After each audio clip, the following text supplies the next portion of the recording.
Alrighty. So Lynn's going to be acting as our worker, and then I will be acting as the safety advisor for this meeting. So thank you so much for this meeting, coming to this Toolbox meeting. That's okay, you're welcome. So we're pretty much going to cover a couple of stuff that we've changed in our company, just from how we report incidents, and how you guys receive information about safety, and how we resolve our issues moving forward. Okay. So I'll give you a couple of documents you can look over.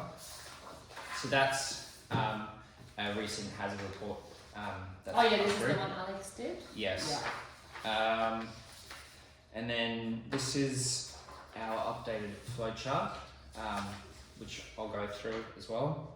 And then we also have our newsletter that we've recently published as well. Yeah, cool. Thank you. So as I go through this toolbox, you can refer back to it, and then you got any questions throughout, I'm more than happy to answer for you. Yeah, cool. So first off, with our newsletter, the Green Tech Guardian, essentially will be published. That's a copy there now. We'll roll out a digital copy throughout our online portal, and there'll be a copy of one in each of our safety sites, offices, and on our sites. And it just covers your basic stuff that we've outlined through the month. So from the top here, we've got our safety spotlights. So these are issues that we've covered between myself and the supervisors and the advisors, about issues that you guys have raised on the workplace. So we have, based on that hazard report card, we have seen that a new machine's come through that needs to be fixed. That will be fixed, and we will be supplying training for our users. Also, we've got a new system in place to allow workers to report issues, and that will reach our management system.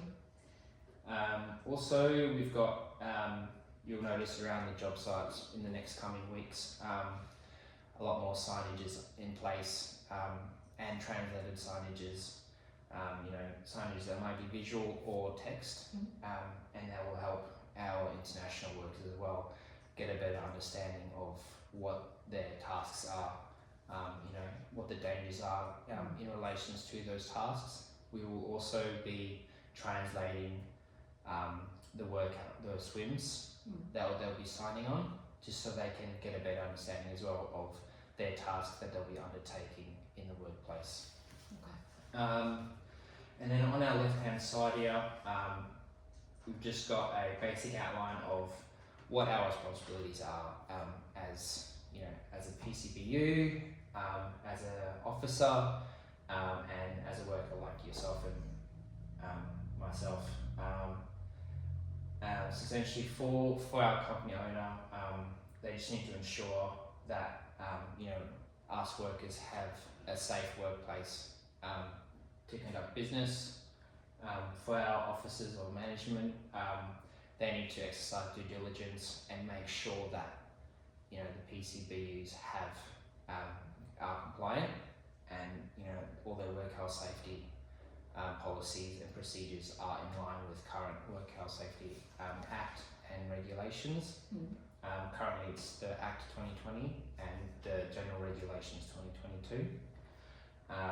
You'll also notice we do have a section down the bottom here that will take you to the Work Health Safety webpage, which will give you a bit more information on your role specifically if you would like to know a bit more about it.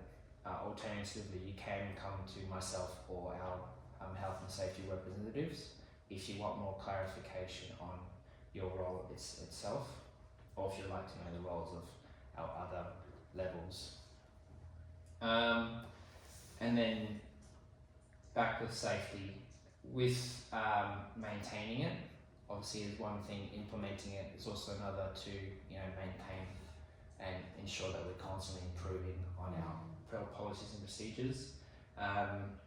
couple of ways that we do that. Obviously, is through our hazard and risk assessment reports. Ideally, we're not on site all day, every day. So, our best communication is essentially the workers, you guys on site. So letting us know things that work, things that don't work, things that are effective. So we're able to constantly be changing it, making sure that one, you guys are safe at all times, and two, that the job's being done in an effective way, but also in a way that isn't going to impede on your health long-term wise. Certain things like manual handling, stuff that we could look at doing with machinery instead of manpower, that will help you prolong your ability to work in the workforce. And then with the updated management record keeping systems in place, we'll also be looking at making sure that that's up to date, keeping that current, making sure that it's information that we can draw on for looking up at examples of areas that we can improve, and making sure that if we are audited by inspector, that it's information that we can produce and show. And lastly, just on the bottom here, we have certain things that we can use to help improve our communication within a company, especially between workers and upper management. Our number one thing is to try and break the stigma of people being too scared to speak up about issues with a fear of it being a bad thing for them. So we've got within our new reporting systems, we do have an anonymous report option. Okay. So if you want to report an issue and you're afraid of speaking up, you don't have to put your name down. You can select an anonymous tip version. As mentioned before, with our international workers, we do have provided translated safety documents in terms of their swims, their safety data sheets for the chemicals that are used on site, signages. We do have translated signages as well, visual as well, to ultimately help them understand the tasks and understand the dangers related to the tasks that they'll be undertaking as well. We do have our remote workers, as you know. We do have a digital and offline version of our hazard report system. Yeah. So they can do that offline. And obviously, with people who still need that additional training, as our supervisors have pointed out, we do have ongoing support that we can offer to the workers that do need that extra bit of support as well, alongside with our translated and visual guides. So that will be released this week. There is in our new system there is a feedback section. It does say in the corner here. If you do have any feedback that you'd like to give us, safety related or general, you can go through that feedback section. It does come directly to me as well, so I can look at it as well. Do you have any questions in regards to the newsletter now that you've seen it? Anything that sticks out? Anything that Not really. I think this is really, really good, especially in regards to getting people on board with starting to speak up again. Just given like the recent incidents or near misses that we've had, and also like that general kind of feeling that they don't want to speak up, nothing ever happens, and it's kind of treated as an issue for the person who reports it. So my only question is, or couple, is with the anonymous system, does it work on like mobile? Yes. Okay, cool. Yes. Right. So we'll have, just because I'd like to, at the next committee meeting, I just want to share that with the guys, and girls, just so that they can access it on their phone, because a lot of people, they can't kind of access that on the, and also the same with like the feedback, is that like mobile friendly as well? Yeah, so with our new reporting system, it is all online. Okay, cool. So we do still offer a paper version, but we are moving more towards a digital only kind of platform. Can we still come and give you the paper? Because I know like a couple of the guys that have phones, but they can't really use it very well. Yeah, that's why we still offer paper versions of the forms. Okay, cool. But we'll be moving more to a digital version. And the anonymous reporting system and the feedback system will be on that platform as well. Alright, cool.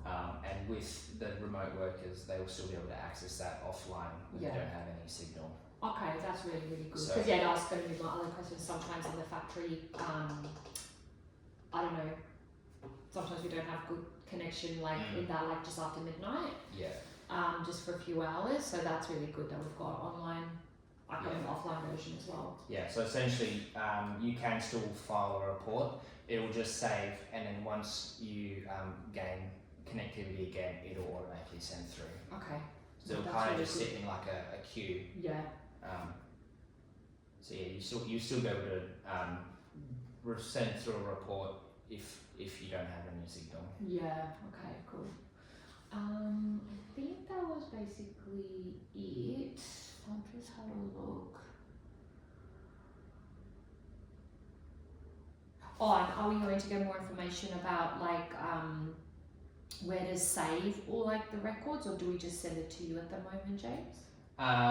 With the new system being online, you should be able just to submit it and it will go to a database. Oh, okay, cool. That's in our office. I'll be able to access that anyways. Okay. But it all goes to a cloud, and I'll be able to access it through that cloud. But I do get sent a notification when a report has been filed. Oh, cool. So I will be notified when one's been filed, and then I can look at it closely. Yeah, no, that's really good. And I think the translated documents is going to be really good as well. Because a lot of them are, the cultural piece, where they don't want to speak up and things like that, or they think they're going to be sent back if they bring up an issue. That'll be really good as well. Because I did say to them, if you notice something, it is your responsibility to say, it's your responsibility to have, your own safety in mind, but also safety of anyone else. So if someone's, doing something wrong, in the past people just gone, oh, well, that's not I'm not the supervisor, that's not my problem. And I have said to them that doesn't matter if you're not involved, you still need to bring it up. And that's, I guess, what I can talk to them about, the anonymous, because they don't want to be involved. They want to say something, but they don't want to get in, be in connection to it and have the other person annoyed at them. But that's essentially one of their roles. They do need to ensure the safety of themselves and everyone around them. I said to them, even if you see someone's not wearing their gloves, not wearing their hearing protection, it gets really loud, as in the factory, or if they don't have, all the PPE on, sometimes they forget, their hair nets and stuff like that, or to tie up their hair. And I've just said to people, even if it's something really simple and you don't want to say something to the person, if you're not comfortable, just bring it up. Because it's important. I mean, I always say to them, say it to the person, because that could prevent an injury. But I think before we get to that point where it's embedded in that safety culture, the anonymous is really, it's really, really good. So that's our newsletter. And when is this gonna get sent out? So that'll be next week. Alrighty. So from Monday you should see it on the online platform. So I then need to put it on our site here, on the news board. So I'll be coming out and putting out on the notice board. Okay. On the notice board. You can take that copy if you cool, thank you, but there'll also be a digital one on the announcement section of the platform that you can look at. Okay. So that'll be rolling out starting Monday. Yeah. And this will be updated every monthly. Yeah. Cool. So and that like will also have the link for the feedback and the anonymous, like the recording. Yeah. Okay. That'll be really good. So next thing is our report, our hazard report. Yeah. So you can see we've got one pre-filled. And it's a pretty basic document, but we'll go through it and just go through how to fill it out properly. Okay. You know, if you've got any questions along the way, feel free to speak up. Okay. So essentially, your report number will be automatically generated. So when you open we need to note that down when we submit it, or no? No, they'll be on the system. Okay. So that's a number that's generated by our system. Okay. So that will keep track of what number your report is. And then we just got some basic details. You know, where the day the incident happened. You know, location. Location. It's try and be as specific, but you don't have to be right to the. Okay. You know, if it's near the machine, or if it's near the site office, just say site office in warehouse or. Yeah. Well, all of our machines are numbered, so Yes, we can right. always just use that as well. Yeah. Try and be as accurate with the time, just so we can get a better timeline of the incident. Okay. And then obviously who's reported it. The type of hazards. If you know, mark it down here. Whether it's if it's a near miss. In terms of opportunity, that's more referring to something that you've seen on site. It's not necessarily an incident that's happened, but you've noticed a hazard. Okay. And you go, there's a big risk there. Okay. You can still put a report through and go, hey, look, I've seen this hazard. This is an opportunity to fix it before it becomes a problem. Okay. You've got your near misses, workplace hazard, hazardous work practice. Any of the workers on site, aren't doing something right. Any violence between the workers, any suspicious activity, whether you find something that doesn't look right, and then if it doesn't fall underneath any of those categories, you can go other, and you can just write a description on the side there. Does that make sense? Yeah, that makes sense. Yeah. Then we've got our risk matrix, and ideally you just go from the bottom. This is what they go through in the induction. Yeah. Yeah. So it's based off the likelihood of it happening and how severe the incident would be if that would have happened. Okay. So just based off your experience, based off what you would think, you can put a number or a medium high allocation to it. Yeah. That way our system can arrange it and prioritize it. Saying if it's a low risk, it won't prioritize that low risk over a high risk that's been reported. Yeah, cool. That way we'll be able to handle them accordingly, and would attack the higher risk problems first before we look at the lower ones. That's not saying we never get to these ones. It just means that there's a much higher incident that we need to attend to first before looking at our lower risk ones. Yeah. Okay. And then just as much detail as you can. Try and describe it in a chronological account. What happened from when the incident started to when you reported it. Try and include times, names, any risks that's involved, and with that, any physical evidence that you have as well.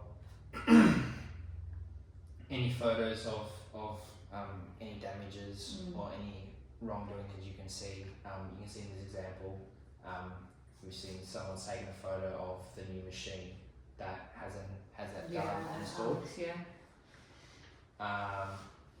And then just immediate actions taken. So any immediate actions that were taken by yourself or someone else to not necessarily remedy, but just make that area safe again until further investigations gone through.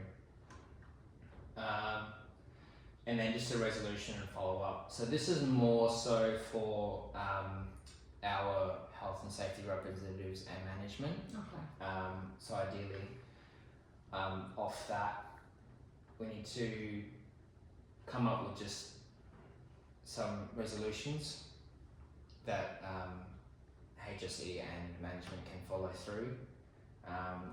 You can put a status there saying if it's something that can be resolved on site, you can mark it as resolved. Anything that couldn't be resolved, then you can mark it as pending. And then obviously if it's really high risk incident that's happened, if you have had emergency services or the police involved, you can note that down as well. That's just so we know the situation and we can reach out, or if they reach out, we can act accordingly. And then any preventative measures, so anything that you guys have discussed to place in here, and then any following up actions that obviously you discussed with the HSE, myself, anything that we can follow up to ensure that this doesn't happen again. And then obviously just upon all the stuff that's been agreed, everyone's on the same page. We just get everyone to sign off. Yourself, the HSE, and the general manager, and obviously the date. That's just so everyone's held accountable. Everyone's agreed to. More importantly, the following up and actually taking action on the issue that's been resolved.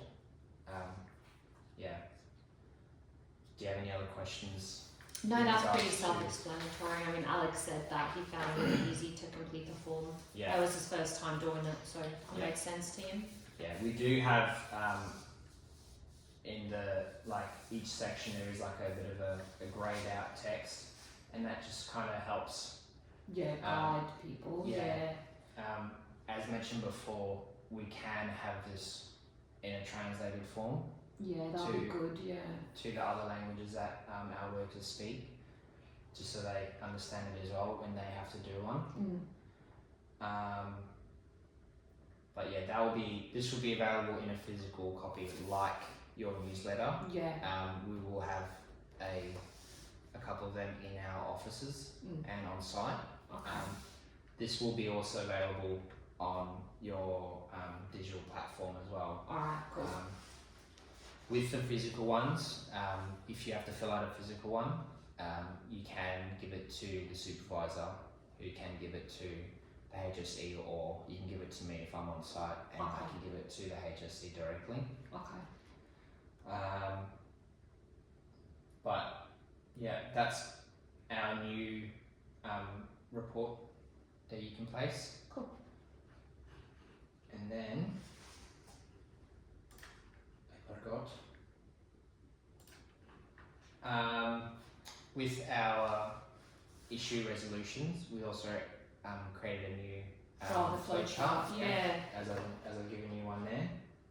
And will this be on the notice board as well? Yes, along with copies of the hazard report and the newsletter, we will have them posted up around the workplace.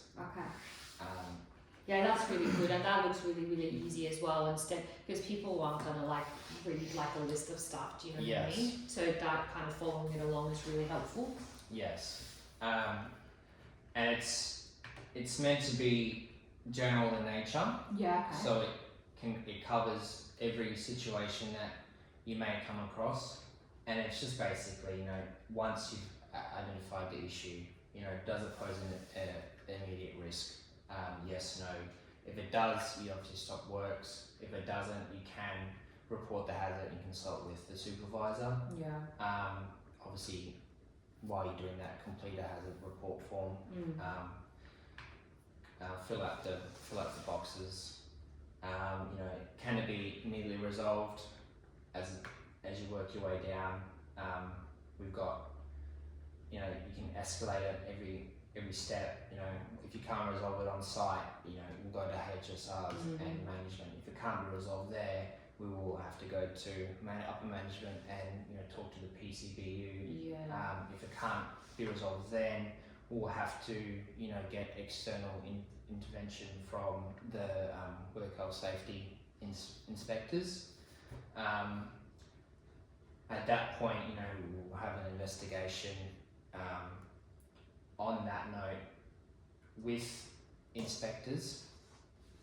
When they come out to do an inspection on site, they are allowed to take photos, they're allowed to ask questions, they're allowed to ask for your help within means. They're also allowed to take samples if it means it's evidence in their incident. Can workers say no, or do they kind of have to participate?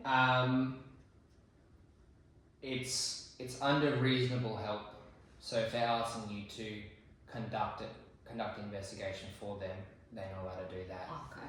It's when they mention reasonable help, it's, hey, can you hold this tape measure? Yeah, Can you show me where this is? Yeah, can you show me where the fire extinguisher is? Can you show me where the spill kit is? Okay. Can you show me where emergency? Yeah. Can you point me? And will we be told they're coming, or? It depends. They are allowed to rock up without notice. They don't have to give us notice. But once we know, we can let workers know as well. Okay. But they do have the power to come on site whenever they feel like, or when there's been an incident and they deem that they must come out on site. Alrighty, cool.